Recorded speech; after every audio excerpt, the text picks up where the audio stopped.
Guys, अक्सर आए दिन हमारे सामने अलग अलग तरह के मेम्स आते रहते हैं और हम लोग मेम्स को एंजॉय भी बहुत करते हैं। और डेफिनेटली आप लोगों ने किसी ना किसी मेम में ये हंसता हुआ आदमी का चेहरा तो जरूर देखा होगा। पर मेरा सवाल ये है कि ये हंसता हुआ आदमी का चेहरा क्या एक्चुअली ये एक स्केच है या फिर एक ओरिजिनल आदमी की फोटो है? क्या आप ये बात जानते हैं? चलिए मैं आपको बताता हूं। ये एक्चुअली कोई स्केच नहीं है, बल्कि ये एक ओरिजिनल आदमी की फोटो है। कौन है ये आदमी? मैं आपको बताता हूं। ये एक चाइनीज बास्केटबॉल एग्जीक्यूटिव है और बहुत ही फेमस बास्केटबॉल प्लेयर भी रह चुके हैं। इनका नाम है याओ मिंग। आपने अक्सर किसी टीचर को स्टूडेंट्स की लाइफ बदलते तो जरूर देखा होगा, लेकिन क्या आपने कभी किसी स्टूडेंट को टीचर की लाइफ बदलते देखा है? जी हां गाइस, कुछ ऐसा ही हुआ अमेरिका के कैलिफोर्निया में, जहां पर कोरोना काल के चलते एक टीचर को बदहाली के हालात में रहना पड़ रहा था। उनके पास कोई जॉब नहीं थी। हालात इतने बदतर हो गए थे कि उनको कार में ही गुजारा करना पड़ रहा था, यानी कि उनके पास रहने को कोई घर भी नहीं था। और ये हालात उनके एक स्टूडेंट स्टीवन से देखे नहीं गए। फिर उस स्टूडेंट ने एक्चुअली फंड रेज किया अपने टीचर के लिए, और जब टीचर का जन्मदिन आया तो लगभग $27,000 यानी कि 20 लाख रुपए का चेक एज अ ग्रेटिट्यूड अपने टीचर को गिफ्ट किया। गाइस, अक्सर ये हम लोग सुनते आए हैं और हमारी किताबों में पढ़ते भी आए हैं कि कश्मीर से कन्याकुमारी तक भारत एक है। लेकिन क्या आपको पता है कि कश्मीर से भी ऊपर लद्दाख में एक जगह है जिसका नाम है काराकोरम, और वो भी भारत का हिस्सा है? बहुत से लोग इसके बारे में जानते तक नहीं है। इस हिसाब से अगर देखा जाए तो कश्मीर से लेके कन्याकुमारी नहीं, बल्कि काराकोरम से लेके कन्याकुमारी तक भारत एक है।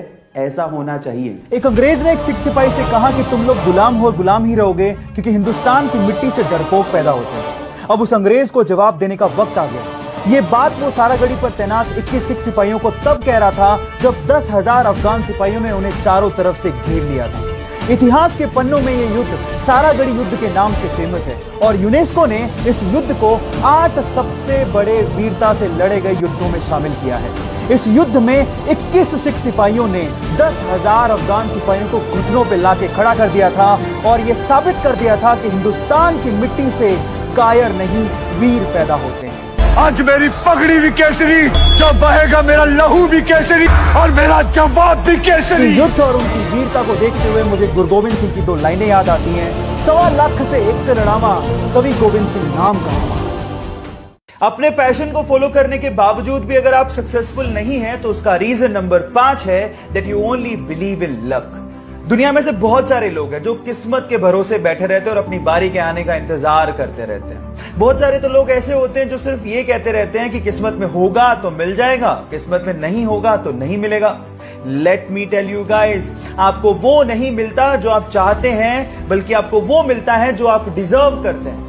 और किस्मत के भरोसे बैठे रहने वाले को सिर्फ उतना ही मिलता है जितना हार्ड वर्क करने वाले छोड़ जाते हैं। 1983 के एक अहमदाबाद टेस्ट मैच में कपिल देव ने वेस्टइंडीज के खिलाफ 9 विकेट निकाले।